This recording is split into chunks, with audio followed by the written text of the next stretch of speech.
Muy bien, muy bien, muy bien. Le doy la más cordial bienvenida al seminario que lleva por nombre Salud Mental en América Latina y la falsa promesa de la autoayuda. En ADIPA nos complace generar estas instancias de aprendizaje y esperemos que sean muy provechosas para todos y todas ustedes. Muchas gracias por ser parte y aportar día a día a mejorar la salud mental de Chile y del mundo. También estamos muy felices de anunciarles que esta semana estamos de aniversario en ADIPA. Durante esta semana, hasta el viernes 23 de agosto, podrán acceder a concursos, regalos y descuentos exclusivos en cursos y diplomados en nuestra web, ¿verdad? adipa.cl. Quiero saludar también a nuestros Adipartners y Adipalovers que nos acompañan en la jornada de hoy y a nuestros queridos amigos que nos van a revisitar en YouTube, plataforma en la que se resubirá este contenido. Agradecemos también todas sus menciones en nuestras redes sociales, donde siempre comentamos y reposteamos todo el amor que nos dan a diario. Soy Rodrigo y estaré a cargo de monitorear la sesión del día de hoy. Para mí es un gusto poder acompañarles y ante cualquier consulta no duden en escribírmela en el chat y será respondida a la brevedad. Dicho lo anterior, voy a presentar al docente de la jornada de hoy. Él es Rodrigo Mardones, magíster en docencia de educación superior, doctorado en psicología de la Universidad Flores de Argentina, postítulo en psicoterapia estratégica breve, psicólogo clínico, cofundador y director ejecutivo de CECIT Chile, además de especialista en terapia sistémica. Tenemos un tremendo docente en la jornada de hoy, así que, estimado, toda suya la clase. Bien, muchas gracias por la presentación y evidentemente gracias por la asistencia. Sabemos que día de semana, ¿no? Y en esta hora, llegando del trabajo o de la universidad, eh, hay que hacer un esfuerzo, ¿no? Y eso se agradece y espero que el seminario esté a la altura. Bien, vamos a hablar un poquito sobre una temática que nos viene acompañando hace rato, ¿no? Como parte de la cultura especialmente occidental, en la que la autoayuda, ¿no? Se ha ido presentando sistemáticamente como un espacio que se pretende ofrecer como para el crecimiento y la salud mental, ¿ya? Evidentemente la presentación, tengo que situarlo, ¿no? Es parte de la experiencia, decir, de que, claro, yo hablo desde mi condición de hombre heterosexual, cis, y desde esa plataforma yo veo el mundo, desde esa condición, ¿no? Entonces no puedo verlo como una mujer, ¿cierto? O como alguien que habita desde otra experiencia, ¿no? La vida, y por lo tanto intento tratar de no ofender, ¿cierto? Y de integrar lo que otros me han enseñado, otros me han enseñado, y si en algún momento pudiera decir algo que hace sentir mal, ¿cierto? Que no considera o que discrimina, no es con intención, si hace ustedes me corrigen, por chat, por micrófono, como les sea más cómodo, yo agradezco esas correcciones. Segundo, hablo de mi experiencia como psicólogo, eh, especialista en terapia psicológica, en el trabajo, ¿no? Con tantas personas que de pronto asisten a la terapia. Hoy día yo estoy más centrado en el trabajo clínico con colegas, psicólogos y psiquiatras, psicólogos, psicólogas, psiquiatras, pero ya me di la vuelta, ¿no? O sea, llegué a este espacio de trabajar con colegas más bien por la edad, así es como aceptar que estoy viejo. Entonces, como que uno puede aportar a las nuevas generaciones, en todo eso, y ha sido un trabajo bonito, ¿cierto? Pero claro, en mi experiencia he tenido que pasar como psicólogo de escuela en algún momento, cuando todavía la psicología educacional no tenía, ¿no? La presencia y el aporte de hoy, y así por varios segmentos de edad. Entonces, ahí hay algo también de experiencias con pacientes que me ha hecho ver un poquito estos temas, ¿no? Como académico, evidentemente, la obligación de estar permanentemente estudiando y estar formándose, entonces hay una parte de mí que habla desde ahí, ¿cierto? Y como un ser humano que habita, ¿no? Este mundo que trata de estar conectado con otras personas y no siempre, ¿cierto? Desde la profesión, sino que también disfrutando las conversaciones que se pueden dar en un almacén, en la micro o como sea. Eh, voy a ir presentando unas laminitas que generalmente después me las piden y yo las comparto sin ningún problema. Es material de acá, es de todos, así que eso.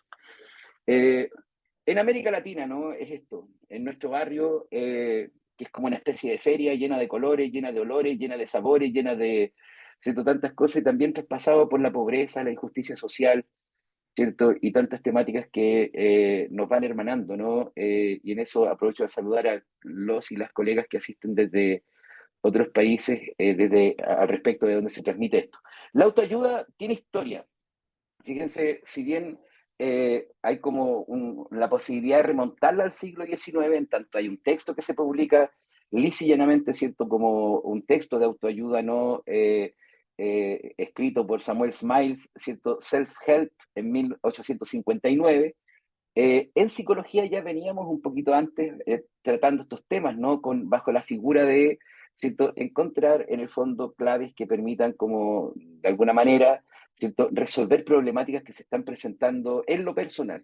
Ya, este primer texto que podríamos decir abre, ¿no? Esta línea, ¿cierto? Dentro de lo que es la búsqueda del bienestar a nivel social, buscaba promover, ¿cierto? La idea de que el éxito depende del esfuerzo personal y la autodisciplina, básicamente. Que si uno se pone a pensar, es más o menos las premisas que plantean, ¿cierto? A la base casi todas las producciones, ¿no? Que van en la línea de la autoayuda, ¿no? Tú aprendes cuáles son las claves, ¿no? Para el éxito, para superarse, para estar mejor, y algunos con un foco todavía más, podríamos decir, ¿cierto? Preciso, como para dejar, no sé, por ejemplo, el cigarrillo, para dejar el alcohol, ¿cierto? Para llevarte mejor con tus hijos, claves para la crianza, en fin. Eh, tiene historia, tenemos un texto que lo marca ahí, ¿no? Evidentemente, dentro de lo que va a ser el desarrollo de esto del siglo XX, va a ser una explosión de publicaciones de libros, como por ejemplo El poder de la hora, ¿cierto? Los 7 hábitos de la gente altamente efectiva, y que van un poquito en esa línea, pero que no es casualidad.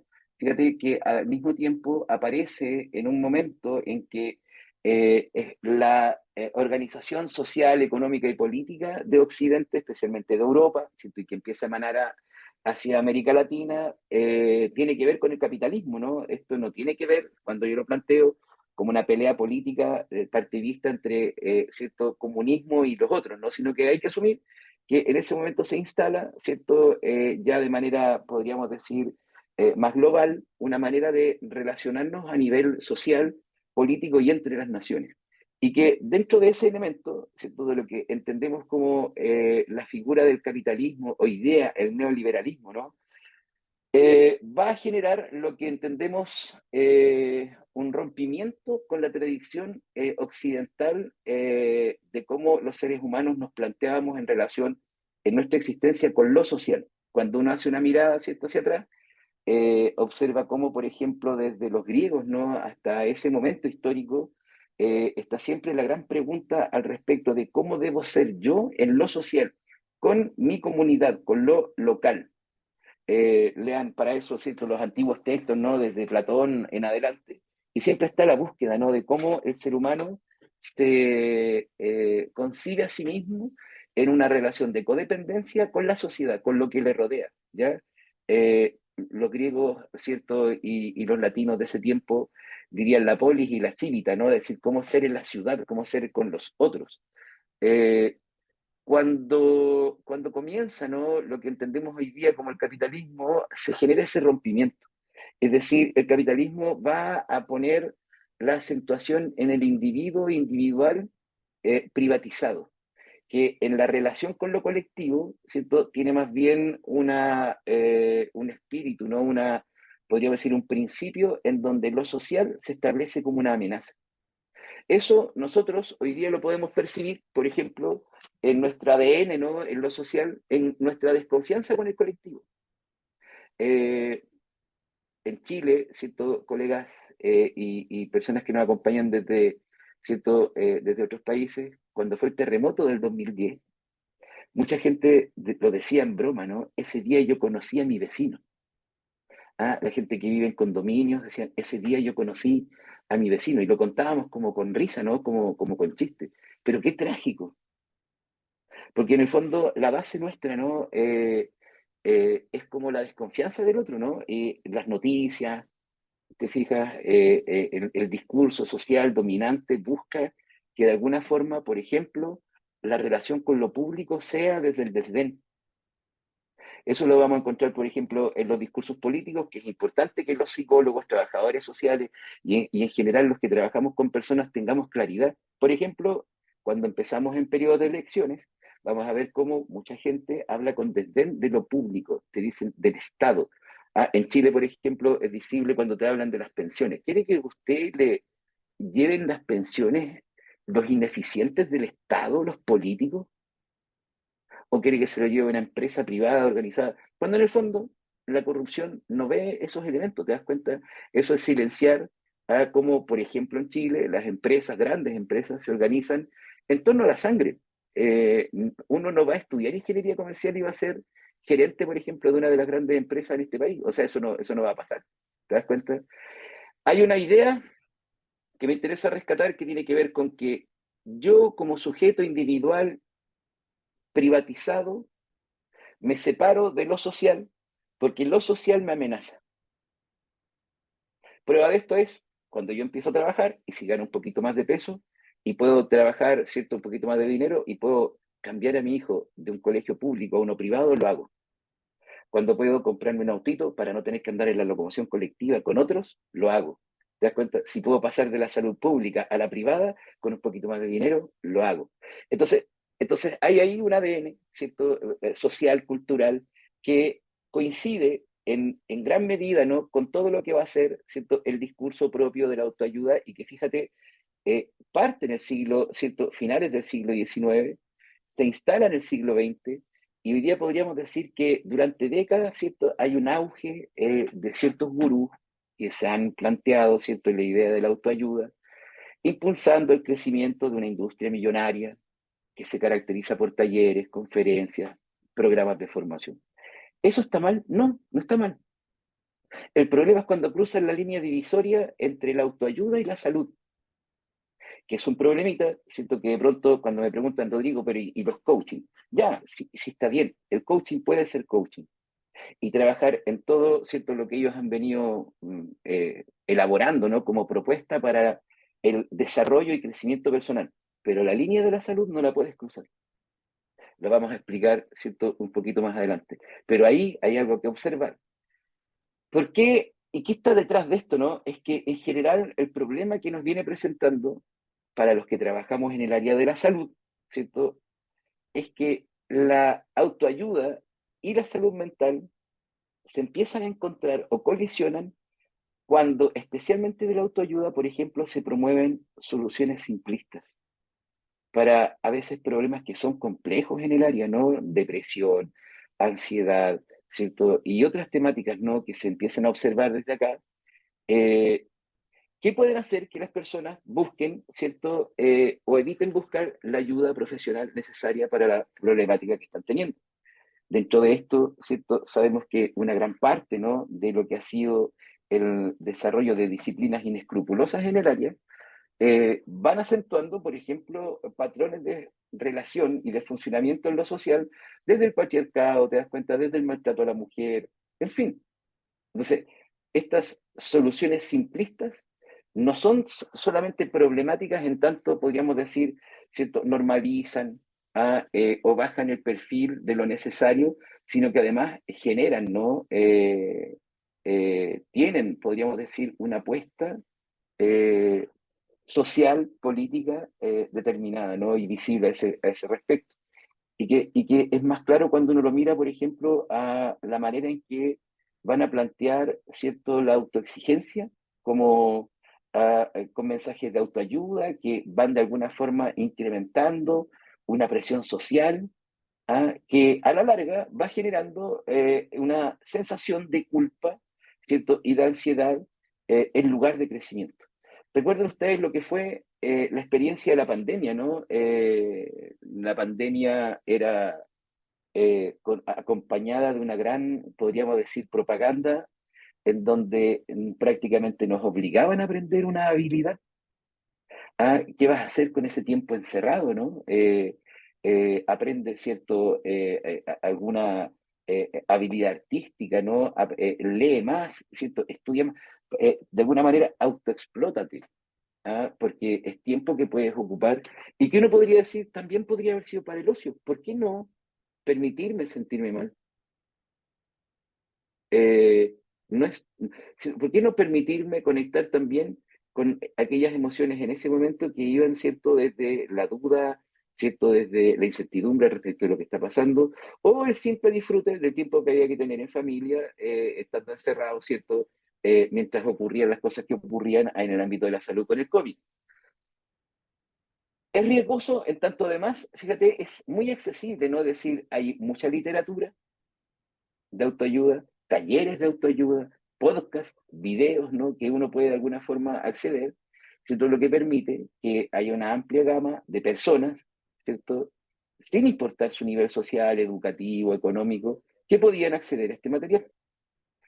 Eh, que de otra forma, ¿cierto? Al mismo tiempo habría que reconocer que planteaba cierto alivio, ¿no? A las personas que de alguna manera buscan consuelo, que estaban pasando por crisis personales o colectivas, ¿cierto? Y hay que pensar todo lo que tiene que ver con la producción desde eh, literatura, ¿no? Que intenta explicar de manera, ¿cierto?, poco fundamentada nuestra experiencia mental, hasta, ¿cierto?, otra línea que va en la perspectiva, podríamos decir, más chamánica o incluso, ¿cierto?, más orientada a lo paranormal, en donde son lecturas que entusiasman, ¿cierto? Son temas que de alguna forma van tocando elementos que de alguna manera siempre nos han interesado conocer y que están ahí, ¿no? Como bajo la figura de que hay alguien que te acompaña, ángeles que te cuidan, ¿cierto? Encomiéndate ¿cierto? O prende una velita. Yo me acuerdo con mi pareja, la Eugenia, que está ahí en la sala, hacíamos rituales de pronto para tontearnos, prender una vela, poner cosas en la billetera y ya, para entretenernos. ¿Ah? Eh, pero fíjate, de alguna forma, la accesibilidad, el mensaje simple, te das cuenta, la idea de autoexplótate, que es una idea presente en nuestra sociedad, en nuestra cultura, son cercanas a lo que de alguna manera vamos viviendo siempre y nos llevan a un tipo de discurso, a una conversación, no a una narrativa, que de alguna forma es culturalmente nuestra zona de confort, en donde la necesidad de validación y reconocimiento, te das cuenta, aparece permanentemente. Generalmente muchos de los mensajes de autoayuda, ¿cierto?, intentan validar sentimientos y experiencias de las personas que nos proporcionan la sensación de que estamos en algo normal. Eh, Fíjate cuánto de lo que vino desde esta línea, ¿cierto?, problematizó al individuo ante situaciones, por ejemplo, en donde las relaciones de pareja podían estar pasando por momentos de maltrato y se busca, ¿cierto?, soluciones simples para problemas en donde hubo violencia intrafamiliar, en donde mucho de la literatura, por ejemplo, que se plantea en esa línea, tendía a culpabilizar. ¿Ah? Podríamos decir, de alguna forma, en esa necesidad de validación y reconocimiento, eh, estaba también, ¿cierto?, el apoyo cómplice para situaciones que de verdad eran muy graves. Esto habría que decirlo desde situaciones como, por ejemplo, lo que describíamos, ¿no? El trabajo con las propias emociones, el cómo ser más eficiente, más inteligente, pero también, por ejemplo, el cómo, no sé, poner límite. A mí me pasó una vez con una paciente que estaba en una relación bastante compleja con su pareja.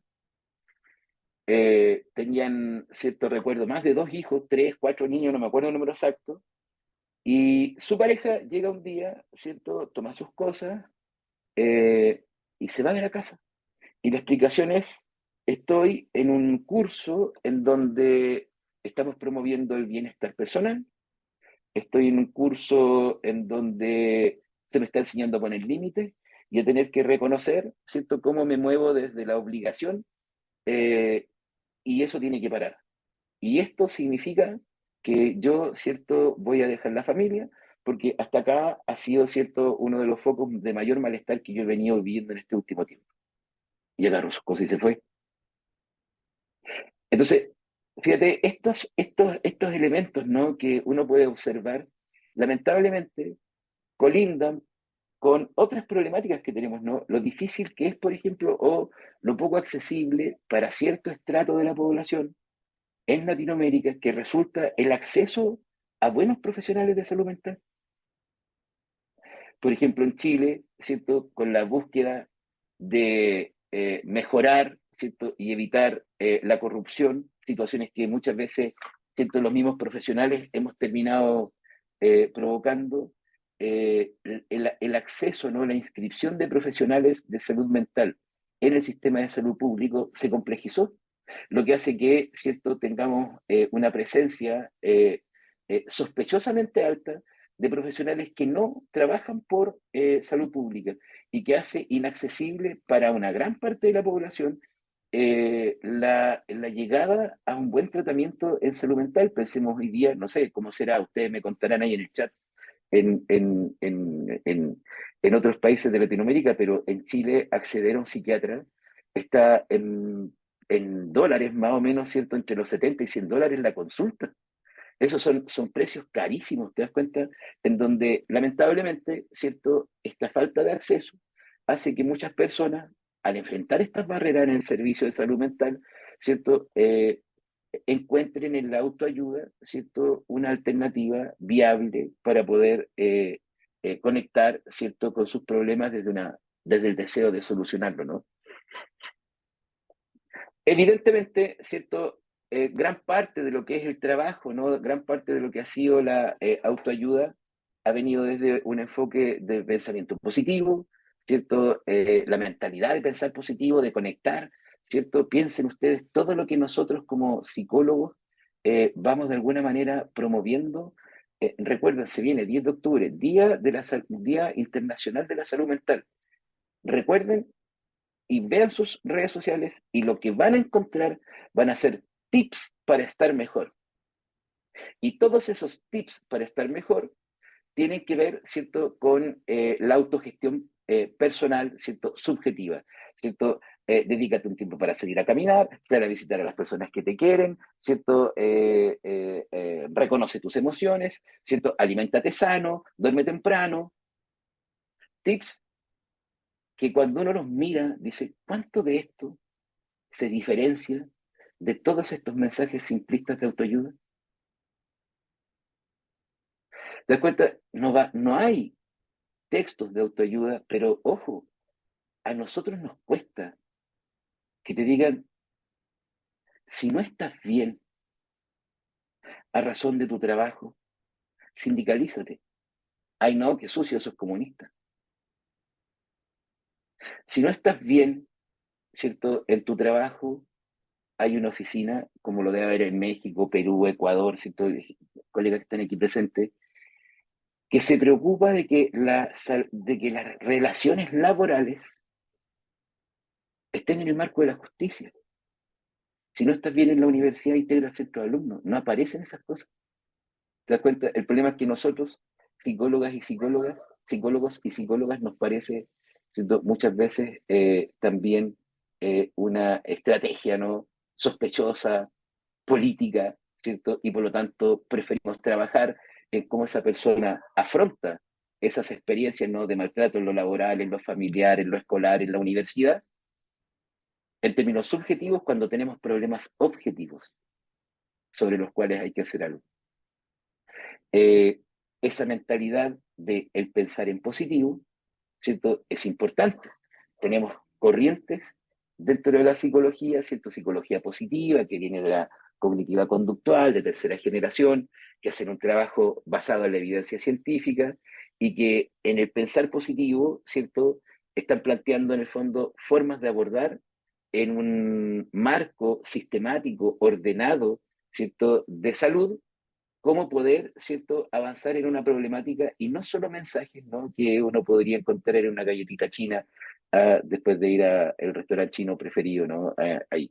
Entonces, desde esa línea, ¿cierto?, cuando uno empieza a mirar esto, se da cuenta de que, claro, esta promesa de cambio rápido, ¿no?, que si uno lo cambiara de disciplina sería como, ¿cierto?, estas, no sé, pastillas para adelgazar, sin que tú hagas ningún cambio, ¿no?, en tu disciplina, en tu dieta, ¿no?, en tu autocuidado de lo que te vas a nutrir.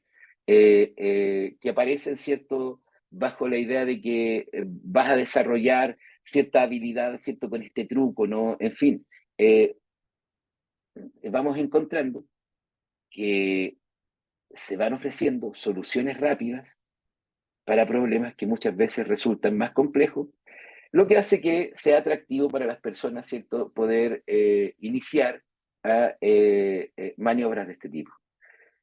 Uno de los elementos que probablemente la autoayuda de verdad se vuelve como para nosotros ¿cierto?, un desafío, también una escuela, tiene que ver con el sentido de comunidad. Eh, yo tengo pacientes que de pronto comentaban, ¿no? Estoy, por ejemplo, en la sociedad de ángeles, ¿no? Estoy en el jardín espiritual, donde ahí me encuentro con otras personas. Que más allá de que uno pudiera creer o no creer en situaciones como esta, en términos, ¿cierto?, religiosos o más trascendentales, fíjate, ofrecen comunidad. Y claro, ¿no? Lo que ha permitido muchas veces que en su versión más exagerada, ¿cierto? Muchas de ellas terminan construyendo sectas, ¿cierto? Gran parte de lo que podemos observar ahí también habla, ¿cierto?, de una necesidad de poder encontrarnos, fíjate, de poder estar con otros y hacer comunidad, cosa que a nuestra disciplina le complica.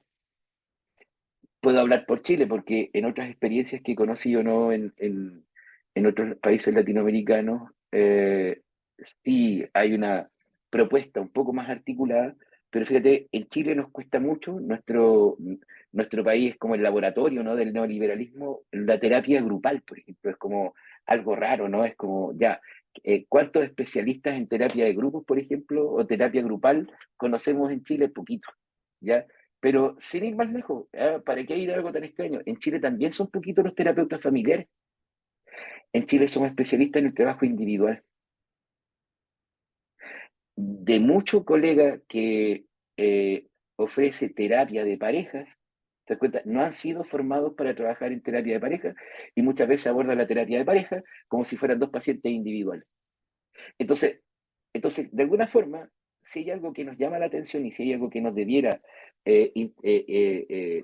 ¿cierto?, interpelar, es como si estos movimientos, ¿no? Si la línea de la autoayuda ha logrado ofrecer espacios de encuentro en donde las personas en torno a algo, ¿cierto?, se juntan y experimentan apoyo, compartir, ¿cierto?, y se sienten menos solos en sus luchas personales.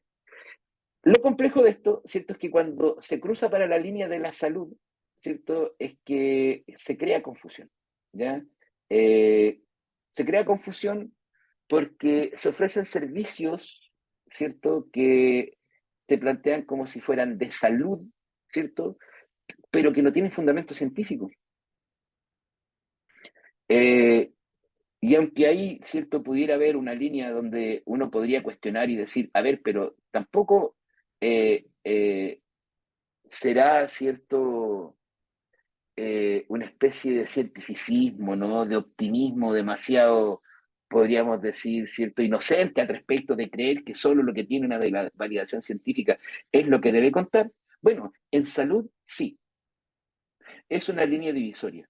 Es perfecto, ¿cierto?, el razonamiento, ¿no? Es perfecto, ¿cierto?, la elaboración de propuestas que se mueven desde el método científico. No, no es perfecto, porque la ciencia no busca la perfección. Evidentemente que vamos a tener algunos puntos sobre los cuales, ¿cierto?, tengamos más interrogantes que propuestas, pero nos asegura de que está en el marco de un método, ¿cierto?, que ha sido de alguna forma como método validado, ¿cierto?, y que es lo que podemos ofrecer para otros. Cuando alguien viene a nuestra casa y somos buenos anfitriones y vamos a dar de comer, ¿cierto? Nos vamos a preocupar para que cada uno de los ingredientes de la comida que vamos a cocinar no estén vencidos. ¿Te das cuenta? Porque a lo mejor el plato no me queda tan rico, pero no importa, es sano. Ya nadie va a salir enfermo del estómago. Y cuando nosotros planteamos que en el trabajo con personas en el área de la salud, entonces sí debemos cerciorarnos de que nuestro ofrecimiento cumpla con los parámetros propios de, ¿cierto? El método científico, no estamos diciendo que sea perfecto, estamos diciendo que esa persona merece todo mi esfuerzo en el ofrecimiento, ¿cierto? Que yo estoy realizando para que logre el bienestar. Y hay algo ahí, ¿cierto? Que es importante para nosotros en la validación científica de lo que vamos proponiendo, el estudio, no la supervisión de nuestros pares, es importante. Es decir, una propuesta de psicoterapia que está, ¿cierto?, basada en la evidencia o, ¿cierto?, basada en el método científico, requiere el escrutinio, la evaluación de pares que nos aseguran que estamos trabajando, ¿cierto?, dentro de lo que es una propuesta seria, sistemática y metodológica. Y desde esa línea, lo complejo no es solo, ¿cierto?, ofrecer algo que no está probado, ¿cierto?, sino que esos ofrecimientos que se escapan, ¿cierto?, que cruzan la línea de la salud, ¿te das cuenta?, generan un problema, desproveen a los pacientes o a las personas que asisten a ella de sus derechos. En América Latina, ¿cierto?, eh, siguiendo, ¿no?, las prescripciones, ¿no?, siguiendo la orientación de la Organización Mundial de la Salud, todos nuestros países han declarado derechos del paciente.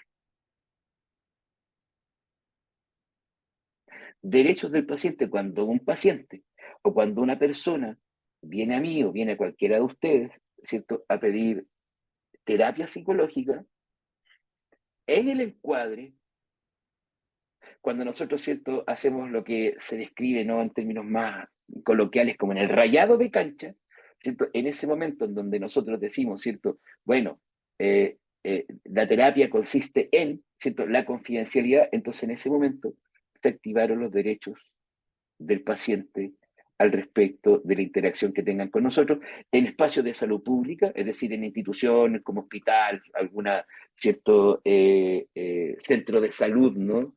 Se activan ahí, ¿cierto?, los derechos del paciente y también en el contexto privado particular. Es decir, yo como psicólogo que trabajo, ¿cierto?, en el espacio privado, ¿cierto?, cuando comienzo una sesión de terapia, los derechos del paciente están activos. El problema, ¿cierto?, de movimientos como el coaching, ¿cierto?, autoayuda, de pronto profesionales que se sienten, ¿cierto?, con cierta habilidad para hablar y conectar con emociones de otros, que no están haciendo terapia, pero que están ofreciendo un espacio de salud, entonces desproveen a las personas de sus propios derechos como pacientes. Si algo ocurre, ¿dónde me quejo? ¿Qué me protege? ¿Me hago explicar? Claro, uno podría decir, oye, pero de alguna forma tampoco es perfecto. No, pues perfección en esta vida, ¿cierto? Es sinónimo de imposibilidad, ¿no? Entonces, pero ahí tenemos un marco legal de derechos que enmarca la salud y los trabajos en el área de la salud. Y desde esa línea, ¿no? Cuando uno empieza a observar muchos de los libros y de las producciones de temáticas, ¿no?, de autoayuda, eh, no tienen fundamento. Se basan muchos de ellos en mitos, ¿cierto? Y generalmente terminan lastimando más que, ¿cierto?, apoyando. Entonces, en esa línea habría que hablar de algunos desafíos, porque sabemos, ¿no?, nosotros, ¿cierto?, y nosotras, que estos elementos no pueden de alguna forma traducirse como factores expositores, pero si hay algo que tenemos que hacer. La primera cuestión es el alejamiento de modelos en psicoterapia que todavía funcionan, ¿cierto?, en una línea epistemológica de causalidad lineal, modelos biomédicos centrados en la patología. Porque cuando se centran en la patología, se centran en el individuo individual. Debemos conocer de patología, evidentemente, si no, entonces renunciamos a la profesión. Pero la terapia centrada en la patología no ofrece nada. ¿Te das cuenta? ¿Es importante el diagnóstico? Sí, porque el diagnóstico nos permite el pronóstico, ¿no? Es decir, un diagnóstico en la fotografía que nos permite entender las problemáticas de fondo, que nos permite acceder ¿cierto? A literatura relativa a, por ejemplo, manuales, ¿cierto? Que me pueden ayudar en el trabajo, pero el diagnóstico es una fotografía. Eh, y el problema, ¿cierto?, que generan los modelos que funcionan en una epistemología de causa y efecto, es que suelen poner la causa en la persona y además en su pasado. Y ahí empezamos a tener serios problemas para poder diferenciarnos de cierto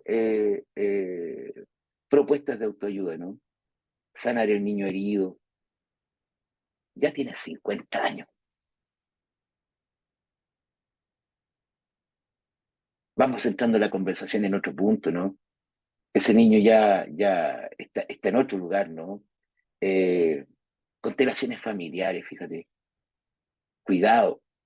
Eh, pero también modelos psicodinámicos, ¿no? Que piensan que uno ha desarrollado una vida traumatizada y por lo tanto nunca ha logrado superar sus traumas. Los problemas están en el presente.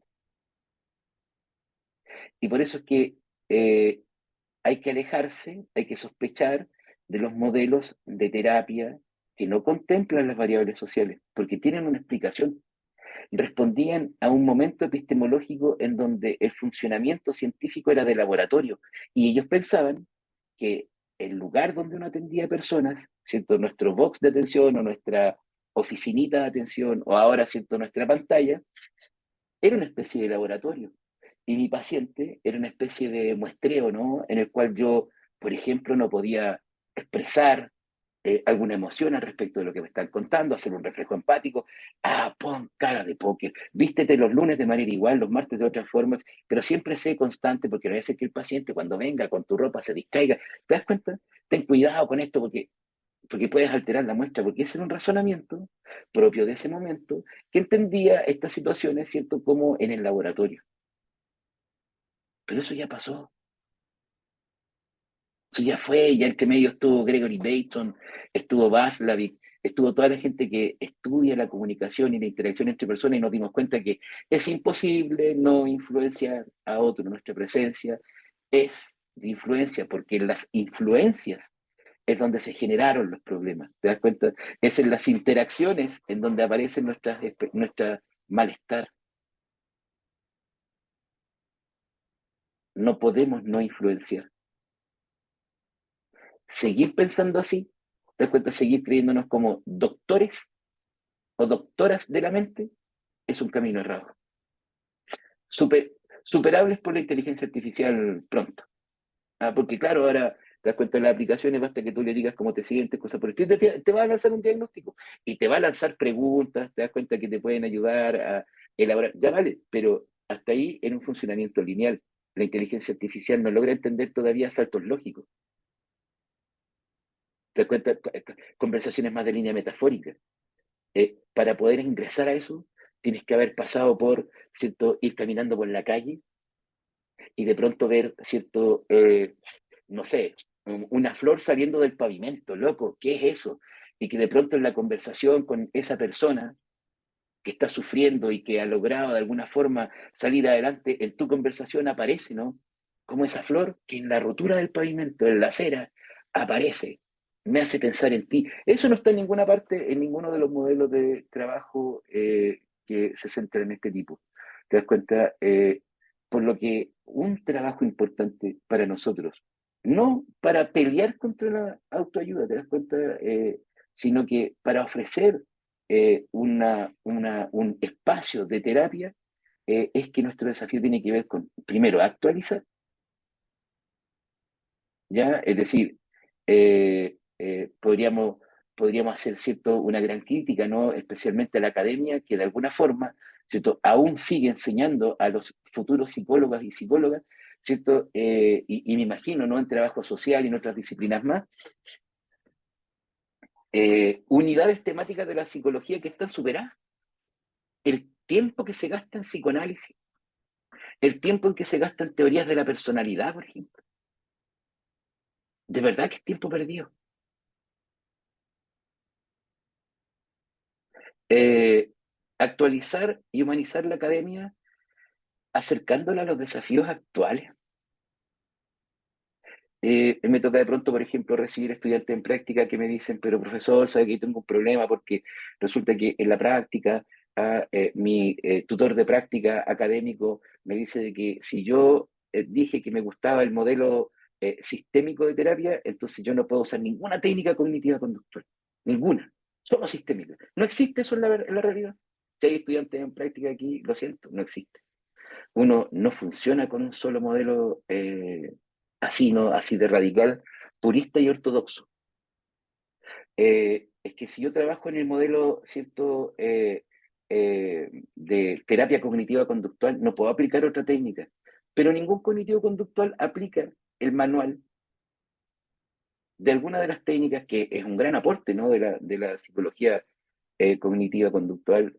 eh, Así de radical, como lo dice el manual, hay que hacer adaptaciones porque como trabajamos con seres humanos, entonces en la segunda sesión me cambió el tema y me demoré en volver al tema, ¿te das cuenta? Entonces ahora en el manual ya me atrasé y se me acaba el manual primero que el problema. ¿O qué pasa si se acaba el problema antes que el manual? ¿Te das cuenta? Hay que actualizar y humanizar la academia. Ese es un trabajo importante. Eh, Humanizar la salud mental desde los enfoques basados en la evidencia, no estigmatizando. Todavía en Latinoamérica,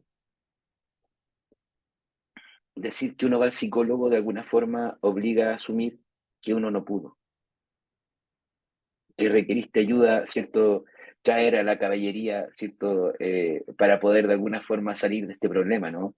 Eh, Hay un gran trabajo que y yo agradezco mucho de parte de colegas que de pronto, ¿cierto? A través de, no sé, en sus redes sociales, ponen, ¿no? Así cosas como hay que normalizar ir a terapia, ¿cierto? Hay que normalizar pedir ayuda, ¿cierto? En fin, lo bueno de esto es que podemos decir hoy día, a diferencia de mi generación, que era una generación basada en el aguante, en el rigor, te das cuenta que mi generación es la que dice, yo nunca necesité psicólogo y mi mamá me criaba con la chancla, ¿no? A pesar de que todas esas cosas, qué bueno que haya una generación diferente hoy día. Me apesta la gente que dice, generación de cristal, porque eso era validar el maltrato que tuvimos que sufrir tanto. No puedes aceptar en el trabajo que te traten con la punta del pie. Y es normal cansarse. Y es normal querer decir, quiero descansar o no me siento bien hoy día para trabajar. Mi generación, que fue la del rigor, la del esfuerzo, la del sacrificio, ¿das cuenta? No logró más que ustedes. No logró más que ustedes.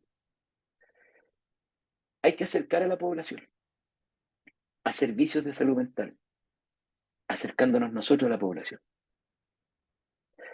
Donde vives, métete en la junta de vecinos.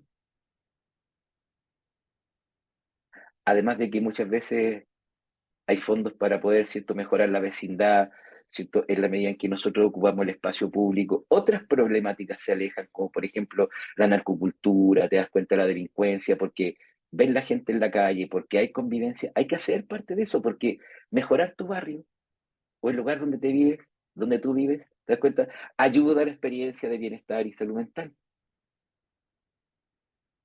Eh, mi pareja ahí sabe, yo siempre, cuando hay griterío, se escuchan de pronto peleas, me ha tocado varias veces salir a ver, ¿no? Así como, ¿qué está pasando? A lo mejor le están pegando a una vecina, ¿qué onda? Hay que estar comprometido. Esa es una manera de acercar a la población a la salud mental, porque no sé a ustedes, pero al menos en mi barrio, todos saben que yo soy psicólogo. De hecho, hay vecinos que me dicen, Rodrigo, tengo que sacar un informe porque estoy postulando un trabajo, entonces ya hacemos una evaluación y un informe y todo lo demás para él, no para quien viene a pedirlo. Entonces, en esa línea, ¿cierto? Poder realizar situaciones como esta ayuda, ¿no? Por ejemplo, organizarnos también o hacer parte de voluntariados. Por ejemplo, hay una en Chile, yo conozco uno, ustedes me dirán ahí, pondrán en sus países, Observatorio de Salud Mental, el CESIST, nosotros, ¿cierto? Tenemos un voluntariado, fue el primero que se armó en Chile cuando comenzó la pandemia, con más de 200 voluntarias y voluntarios, y hasta el día de hoy funciona. Hoy día, claro, han bajado la cantidad de voluntarios porque en pandemia, ¿cierto? Encerraditos todos y muchos, ¿cierto? Con el deseo de ayudar a la población, pero hoy día somos alrededor de 100 voluntarios voluntarias, para prestar apoyo a personas que no pueden pagar por una terapia. ¿Por qué no? No, no es un ejemplo, ¿no? Pero yo hago una acción gratis al mes, ¿no? Un paciente o ofrezco capacitación para atención primaria en salud, por ejemplo, las organizaciones o CEFAM. eh, Podemos hacer algo. Lo que hace que, de alguna forma, ¿cierto? Uno ponga como causa la salud y el bienestar de nuestra sociedad y el lugar en donde vivimos. Y eso a la larga, fíjate, se devuelve también con un espacio y podríamos decir con una posibilidad de nosotros mismos sentirnos mejor y sentirnos más sanos en la medida en que colaboramos con otros. Ya hay que dejar espacio para preguntas. Muchas gracias. Si quieren que nos encontremos en Instagram, ahí pueden hacer ese escaneo del QR. Hay que dejar un espacio para preguntas porque después hay que hacer un sorteo. Y entonces, así que le doy la palabra a Rodrigo ahí que está queriendo. Gracias, profesor, tremendo. Invito a todo aquel que tenga dudas a levantar la mano aquí a través del Zoom.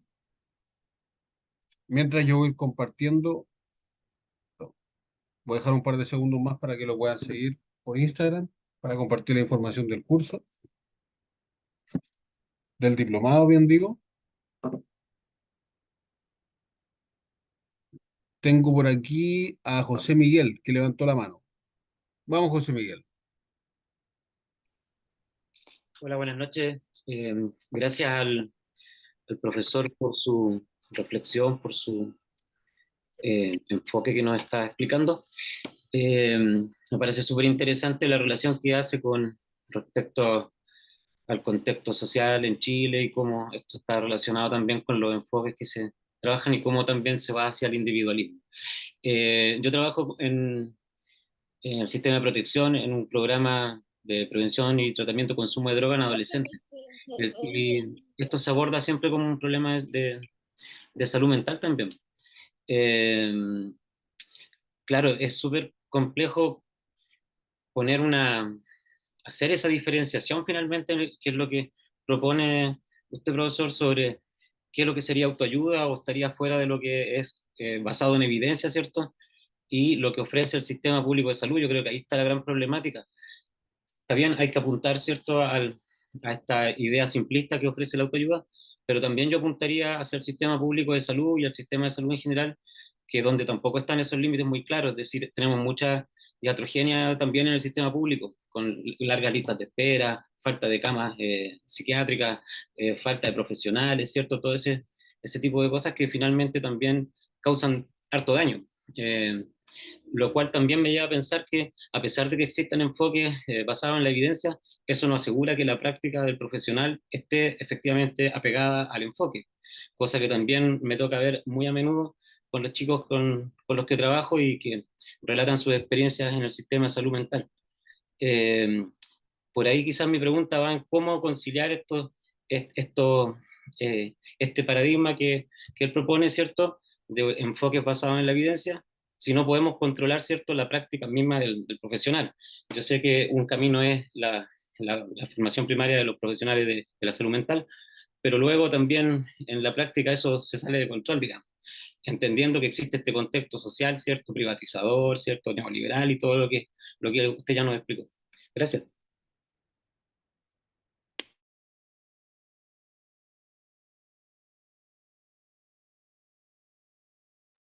Profe, está silenciado. No lo escuchamos. Gracias, gracias, gracias. Ya, el tema es complejo porque, ¿cómo lo explico, no? Probablemente una de las problemáticas que para mí vienen desde la academia. Ya, ahí está, se me había ido José Miguel, ahí está. Para mí vienen de la academia, ¿no? Y que tú te lo encuentras no solo en el área en el que trabajas tú y que te agradezco mucho el servicio que hacen, ¿no? A la sociedad en eso, porque si uno recuerda, yo no sé cuál habrá sido tu especialización, ¿no? Como que tiendo a pensar de que fue en la línea más comunitaria, pero en la línea clínica, yo que fui docente por mucho tiempo en pregrado y enseñaba a hacer psicoterapia, ya era un problema en la carrera en la perspectiva individualista. Te voy a poner ejemplo. Estaba haciendo clases y de pronto abría la puerta, apareció una chica o un chico. profesor, yo soy el presidente del centro alumno, ando avisando para que los compañeros y compañeras se queden en una reunión, ¿podría usted terminar la clase antes? No, no hay ningún problema, yo terminaba la clase antes y el curso se iba para la casa, en vez de ir a la reunión con sus compañeras y compañeros en el centro de alumnos, se iban para la casa. Entonces, ya cuando miro eso, te das cuenta, mi primera respuesta es, la academia no provee eso. ¿Y cuál es el problema? Que tú tienes después profesionales que suelen trabajar en solitario, que cuando se les pide que hablen de su trabajo, hablan en complicado, te das cuenta, y que no están abiertos a la crítica profesional, ¿cierto?, de quienes están con ellos, que más allá de que uno les pueda decir, mira, tú estás trabajando no en base a lo que, ¿cierto?, te formaste, la efectividad de tu trabajo en términos fácticos, ¿no? Es decir, ¿provoca o no provoca salud? ¿Provoca o no provoca bienestar? A los y las psicólogas les cuesta mucho recibir la crítica. No voy a decir nombres ni voy a contar historias, pero ya me pasó hace un tiempo atrás, colega, cierto, destacado de un modelo terapéutico, pone, cierto, que la psicoterapia es un maltrato y que no sé qué, y entonces por eso él no hace terapia y hace no sé qué cosa. Entonces yo le escribo y le digo, oye, pero te estáis saliendo del marco ético. Cuando tú dices que no haces terapia, te sales del marco ético. Me reventó, ¿te das cuenta? Me reventó. Y se armó toda una bataola y todo. Entonces, nos cuesta. Yo creo que ese hay que hacer un primer trabajo ahí, ¿cierto? De cómo también los equipos que trabajan en espacios de salud, como en el programa en el que tú estás, ¿cierto? Y en otros espacios de salud, eh, se generen encuentros de conversación, a veces lo llaman estudio de caso, ¿te das cuenta? En donde puedan todos de alguna forma opinar y que nadie se sienta atacado y que nadie ataque, ¿no? Para que nadie esté a la defensiva, pero en donde también haya una mirada comunitaria al respecto de lo que se está trabajando en cada uno de los ámbitos. Eh, Lamentablemente, siento la presencia, especialmente en Chile, del poder, ¿no? De los médicos, hace que además, ¿cierto?, tengamos que pasar muchas veces por situaciones como esta. Pero sí, yo estoy de acuerdo contigo y hay una gran crítica, es que tampoco nosotros no hemos sabido validar. Muchas veces por falta de formación, por formación de pacotilla, te das cuenta, no fundamentar, no estudiar, entonces hace que también pierda valor muchas veces nuestra propia presencia. Eso, así que coincido totalmente contigo, José Miguel. No sé, ahí Fabiola levantó la manito. Sí, vamos con Fabiola. Hola, ¿se escucha?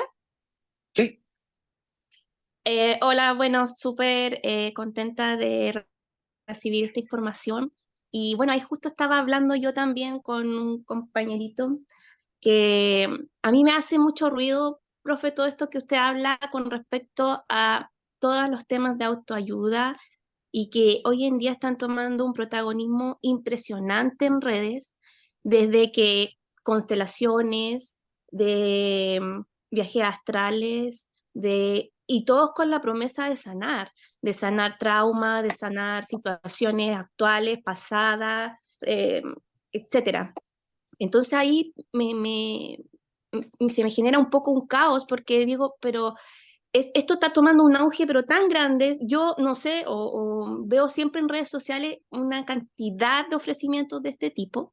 Yo viví, bueno, mucho tiempo en Santiago, toda mi vida, y hace poco vivo en Ñuble, y acá me doy cuenta que tiene, donde yo vivo en Chillán, pero en una localidad más rural, digamos San Nicolás, eh, que para acá en el sur se ve más todavía eso. Es una cosa que la gente tiene como una fe, no sé cómo llamarlo, como un apego a ese tipo de cosas ritualísticas, no sé cómo llamarlas, y nuestra disciplina propiamente tal, que así como mirada como la nada, así como cualquier cosa. Eh, Tengo una colega que trabaja en el CESFAM de la comuna, es una psicóloga para el consultorio de la comuna y, o sea, copadísima de horas. Y ella me dice que todo el tiempo le saltan estas cosas. ¿Sabe qué? Es que a mí no me está resultando esto. No, yo me estoy sanando el niño interior y que la constelación y ahora los monjes de no sé tanto, una psicooperación. El otro día me contaban que estaba como de moda, como que te operaban la mente más o menos. Yo de verdad que estoy un poco sorprendida, digamos, con esos temas y me gustaría de repente que no sé, nuestro gremio, no sé, por qué vías se podría como un poco la ciencia ponerse también desde una vereda más accesible para todos. O sea, así como se promocionan todas estas cosas, la psicología también debería tener esa participación en el ámbito de la salud. O sea, no se hace promoción, no se hace mayores esfuerzos para que esa visión también cambie de la población. Eso, saludos. Gracias.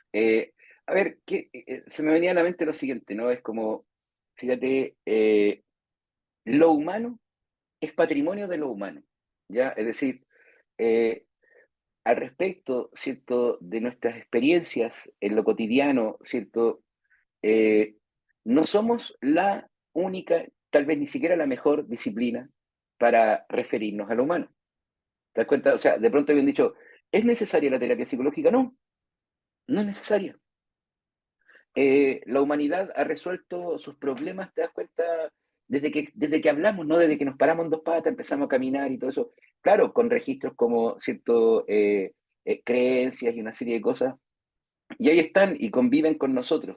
Allá, el problema está en otro punto, ¿no? De pronto uno se va a encontrar mitos, ¿no? Se va a encontrar cuentos, se va a encontrar creencias locales, particulares, ¿no? Especialmente Latinoamérica es una gran riqueza en eso, ¿ya? Son formas de ver la vida, ¿no? Son maneras de comprender lo humano, las problemáticas. Porque el problema es el sincretismo, ¿te das cuenta? Es cuando tú tomas, por ejemplo, ciertos elementos que provienen, ¿cierto?, en un mal recorte de, no sé, filosofías budistas, por ejemplo, ¿no? En donde tomaste algunas cositas y las mezclaste con estas otras y armaste tu pildorita, ¿cierto?, en un libro y lo vendes y en el fondo, ¿cierto?, la intención de eso ni siquiera es poder colaborar con otros, sino que más bien, ¿cierto?, llenar tu bolsillo. eh, las creencias, ¿cierto?, locales, las creencias religiosas en general, ¿cierto? La manera que tenemos para medirlas que provoquen, que ayuden en el bienestar. Por eso que hay sectas, ¿cierto? E iglesias, ¿no? Hay una gran diferencia en eso. Entonces, a mí eso no me preocupa, eso no es que no me preocupe, creo que nosotros tenemos un campo sobre el cual nos referimos a lo humano y hay que centrarse en ese campo, ¿cierto? En el cual tenemos una propuesta, no somos necesarios, pero tenemos una propuesta, ¿cierto? Y sobre esa trabajar. Alternativa o en colaboración, ¿cierto?, con estas otras narrativas que también muchas veces dan identidad, ¿no? Entonces, como es poder estar ahí. Otra cosa es cuando detrás de, ¿cierto?, estas situaciones lo que uno observa es que como resultado el otro se llena los bolsillos. Y ahí sí que eso es complejo. Eso. Franklin levantó la manito. Vamos a dejar Franklin, Paula y Claudio. Y de ahí hay que hacer el sorteo, así que no les quiero alargar más el tema, ¿no? Franklin.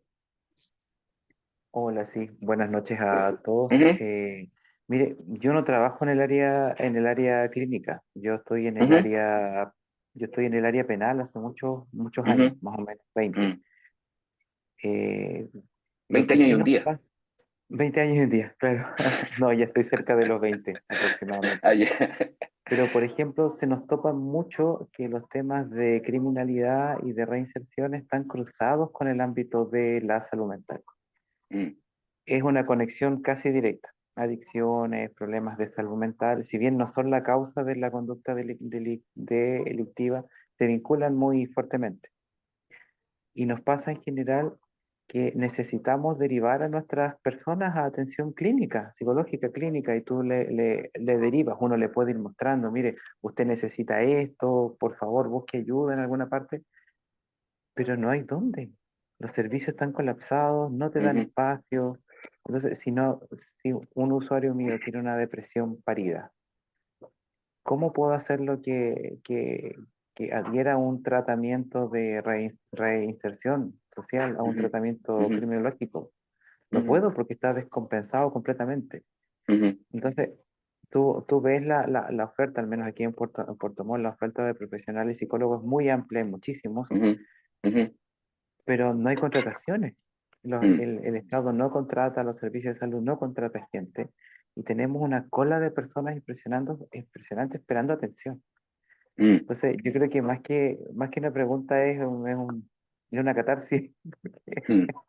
Sí, claro, de verdad claro. es complicado. O sea, uno necesita ayuda, poder derivar a alguien que sepa, que pueda orientarlo en ciertas cosas que uno no puede ver porque uno está viendo otras cosas. Y allí quedamos con el tema de los tratamientos, quedamos truncos constantemente. Y se Sí, hacen claro. convenios con universidades, pero ellas faltan, que alumnos en que intentamos hacer miles de cosas para facilitarlo, pero siempre es la escasez de personal, la escasez de profesionales es un tema, Sí, un sí, tema.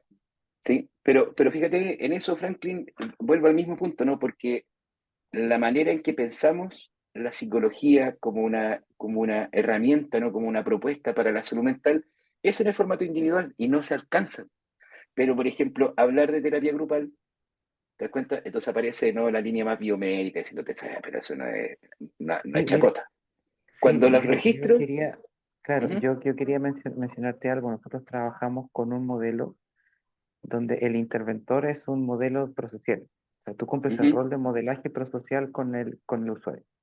ujú, Entonces, lo que tú le transmitas a él, o sea, y en realidad funciona bien en términos de que las personas están tan mal acostumbradas al maltrato que cuando tú lo tratas mm, con dignidad, generas todo un cambio en su cerebro, imagino, ujú, en su neocórtex, no sé.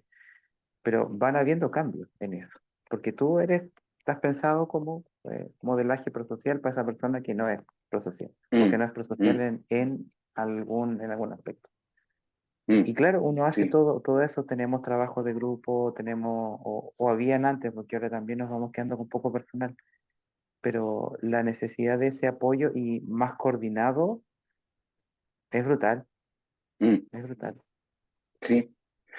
Sí, y te das cuenta, y ahí tú observas, ¿no? La división extraña, ¿no? Entre, por ejemplo, salud mental, salud física, que es ya una manera de comprender escindida, te das cuenta, la salud, o sea, si uno va a un cierto CEFAM, a un hospital, te das cuenta, salud mental es otra cosa, es como que no tiene que ver con lo otro. Y por eso Claro. que, de hecho, pensarlo, ¿no? En términos así como, ya, ¿y qué pasa si hiciéramos terapia de grupo, por ejemplo, para las personas que sufren ansiedad? ¿Qué pasaría si hiciéramos terapia de grupo para las personas que sufren depresión, por ejemplo? No sería extraño que les fuera mejor, po, porque justamente, ¿no? Y todo lo que tiene que ver con inclusión social, proponer lo social como reparador, tiene sentido, pero proponemos lo individual, bajo la idea de que, cierto, no sé, pues a la gente que está con problemas de hígado lo atendemos en una... es la manera biomédica de entender el problema. Eh, y ante eso ningún sistema resiste, no hay manera. Eso, querido Franklin. Paula levantó la Súper. manito. Voy contigo, Paula. Hola, buenas noches. Muchas Buenas gracias noches. por la reflexión. Todo me ha servido harto. Me presento, soy estudiante de cuarto semestre de psicología y justamente el tema de la individualidad se ve harto desde mechones. En lo personal me interesa mucho el tema del voluntariado, de servir a la comunidad. Siento que es un gran aporte el partir por ahí, dejando experiencia, dejando frutos en las personas, pero cuesta compartir ese sentimiento y crear esa pasión de acción por los demás. Y se ve mucho, como le digo. En mi caso me ha tocado de que intento como crear iniciativas, en hacer voluntariado, en participar más como comunidad y cuesta mucho en ese aspecto. Eso a modo como de crítica para dar a conocer y tenía una consulta. Resulta que yo estoy en un ramo de psicología de la personalidad y me quedó una duda dando vuelta cuando usted habla de la teoría psicoanalítica, que claro, se da mucha vuelta sobre eso en la carrera, pero mi consulta es, ¿en qué sentido afecta el tema de las teorías de la personalidad y cuál sería el problema con ahondar tanto en esto al Ujú, estar en ujú, pre... ujú. Suele ser un discurso dominante que se centra en el individuo, ¿te das cuenta? Sobre algo que aún no podemos demostrar. O sea, hasta hoy, ¿te das cuenta? En el hospital de Lota Bajo todavía no aparece una mente en la mesa de autopsia. No aparece una personalidad en la mesa de autopsia. Son formas teóricas, te das cuenta, explicaciones que nos permiten como observar algunos fenómenos, pero como tienen esa potencia, ¿no? Como discurso dominante, entonces pasan cosas. Por ejemplo, así breve, para no alargar. Eh, 2019, 3 pacientes derivadas por el mismo psiquiatra, las 3 mujeres con diagnóstico de trastorno limítrofe de la personalidad. Las 3 mujeres estaban teniendo en ese momento una pareja que las maltrataba. Mi colega y amigo vio trastorno de personalidad. Entonces, el problema que tú tienes es que muchas de las figuras del trastorno de la personalidad explican nuestra ineficiencia. ¿Te das cuenta? Bajo la idea de una estructura que no hemos podido encontrar ni demostrar, que viene más bien de un racionamiento estructuralista y te resuelve problemas que justamente sostienen una mirada individualizante. Y ahí es donde tenemos un punto sobre el cual hablar, porque ¿qué hago yo con una personalidad? Pero fíjate, si yo muevo un poquito el concepto y te digo que en vez de personalidad, nosotros poseemos algo que se llama identidad narrativa y que tu identidad narrativa es estable, se va estabilizando con el tiempo, ¿no? Que es la historia que tú puedes contar a partir de la serie de hitos que has tenido que resolver en el desarrollo, ¿cierto? Como mujer, y que explican tus preferencias hoy día, tus reacciones. Resulta que al ser esa identidad narrativa, podemos trabajar con las narrativas que están detrás de eso, que construyen, por ejemplo, tu manera, ¿cierto?, de ser o la forma en que tú vives día a día como Paula Arévalo Alarcón, que vive en Lota. ¿Cachai?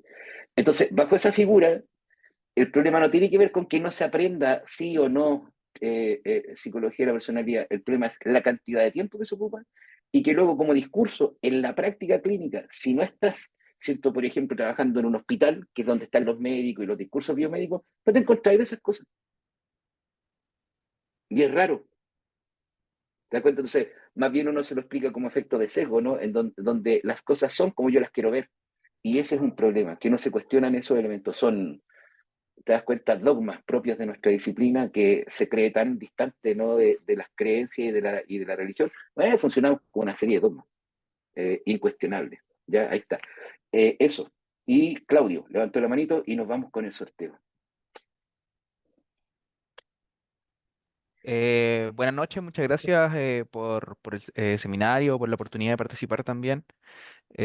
Bueno, mi nombre es Claudio, soy psicólogo hace algunos años ya y participo de una organización sin fines de lucro que se llama Salud Mental Digna, acá en la región de la Araucanía.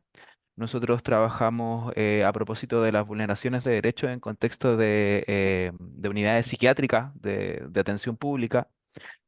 Bueno, ese es como inicia nuestra organización hoy en día. Tratamos de hacer intervenciones de orden comunitario, salud mental comunitaria.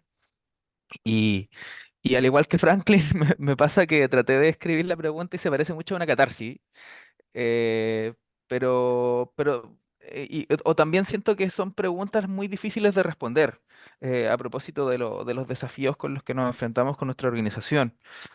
Em, Creo que la pregunta va a propósito de fomentar la participación, en espacios de orden comunitario, de salud mental comunitaria, que viene a ser algo súper contracorriente a partir de la forma de vida hegemónica e individualista y capitalista.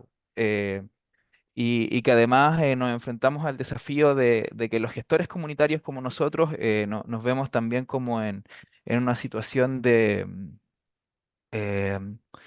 de vulnerabilidad laboral, por decirlo de alguna manera, de la idea de estar siempre postulando a proyectos o trabajar gratis simplemente todo el tiempo y, y que además nos enfrentamos también a ciertos estereotipos sobre la salud mental con las personas con las que trabajamos, donde no está tan validada las formas de psicoterapia comunitaria, sino que en realidad lo que las personas buscan es ojalá que le den una hora en el CESFAM, que no se las dan jamás, y poder tener una atención con un psicólogo. Entonces llegan a nuestra organización también buscando eso, que no es precisamente lo que nosotros entregamos. eh, y, Y además, cuando llegan a nuestra organización, hay otro desafío muy complejo que tiene que ver con esta idea que mencionó muy al principio de la presentación, que tiene que ver con el alejamiento del sujeto sobre lo social y precisamente con este miedo a las personas distintas, a las personas que más participan con nosotros, que ocupan lugares en la sociedad vulnerables también, personas en situación de calle o llamémoslo coloquialmente las personas que están en la unidad psiquiátrica, ¿no? Alguien que venga a nuestra organización no quiere toparse, pucha, lo voy a decir así, con un loco, po, no quiere estar Mm, en el mismo círculo con un loco. Entonces yo ujú, creo que traté de decir los 4 puntos. Que son como, yo creo, como los desafíos a los que nos enfrentamos en nuestro trabajo con la organización y qué ideas o qué cosas nos podrían ayudar a solventar esto. mm. Eh, a ver, creo que primero visualizar el tema, ¿no? Poder observar esto. Creo que cuando se conecta con el concepto de salud, claro, va a tocar con los elementos más biomédicos que sabemos no son el discurso dominante y nos llevan hacia ese camino, ¿no? Creo que esto pasa por hacerse presente en el espacio público, ya. Si yo entiendo, tú estás trabajando con personas que fueron maltratadas por el sistema de salud, especialmente psiquiatría, ¿no? Un poquito en la línea, hay un texto, ¿no? Seguramente lo conoces, de la nueva antipsiquiatría de Carlos Pérez Soto, que Carlos trabaja Perazato, sí. sobre, sí, claro, ¿no? Trabaja con eso. Creo que participar en esta instancia genera algo, al menos molestia, hay gente que de pronto se molesta un poquito, te das cuenta, y yo digo parte por casa, ¿ah? Cómo uno empieza como a integrarse en esto. Sí, claro, yo lo quiero llevar como en el ejercicio de la profesión y cómo eso me va a sanamente y además legítimamente rentabilizar, probablemente no rentabiliza.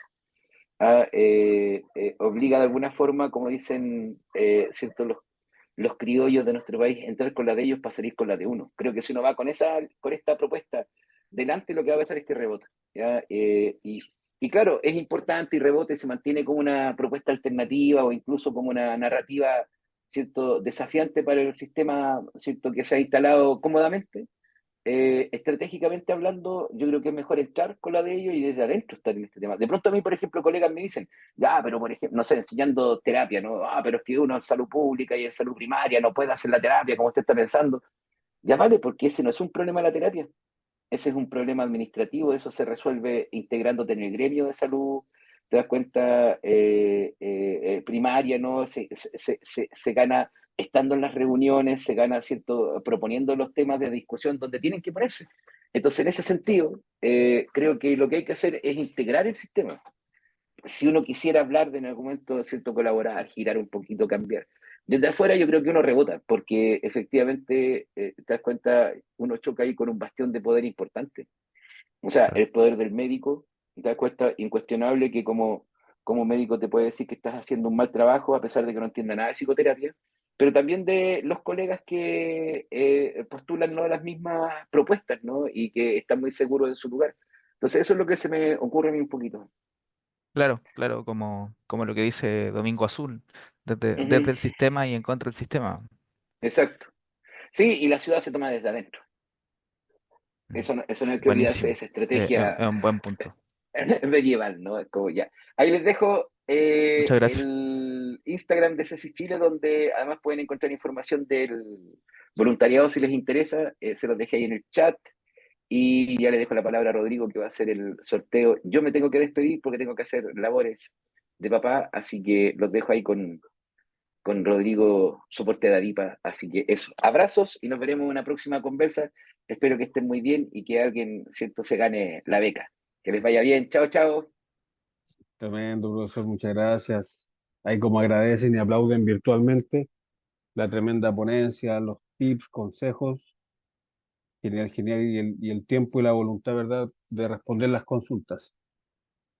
No se vayan, pero voy a dejar la grabación hasta aquí para nuestros amigos y amigas de YouTube. Invitadísimos a que revisiten este contenido y el resto que tenemos disponible para todos ustedes en la plataforma. Muchas gracias y que estén muy bien.